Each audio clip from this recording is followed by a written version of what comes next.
Malakand region has seen massive destruction of livelihood opportunities due to conflict.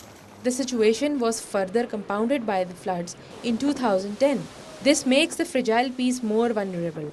In this context, SDPI organized a national consultation in Islamabad to adopt a viable solution for sustainable livelihood in Malakand. Representatives from Sawat were of the view that basic database of the livelihood support initiative is missing. That is essential for planning and development. Time-bound, project-specific, sector-specific interventions are there, but there is no link with the broader livelihood framework.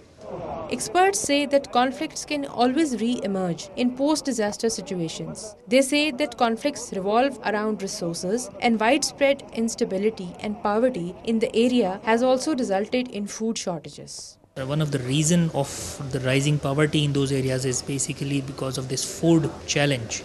Especially after these floods, crops are destroyed in those areas, and those families, they don't have enough cushion, they can't find it, the means to cope with those disasters. Experts believe that the situation on ground is grim and needs a quick redressal. This requires enabling public policy framework.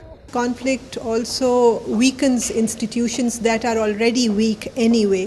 So public sector institutions need to be strengthened in conflict situation and in dealing with conflict situations. The broad-based consultation organized by the SDPI is a part of the research effort necessary for designing a development initiative. We are trying to put those demands and opinions in front of the bilateral donor and various donor organizations, and trying to find out that what are the interventions that they are undertaking and where is a mismatch, where is a gap.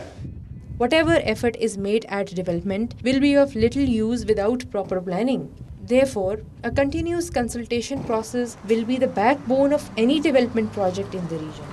With cameraman Suhail Malik, this is Fatna Mansoor for SDTV Islamabad.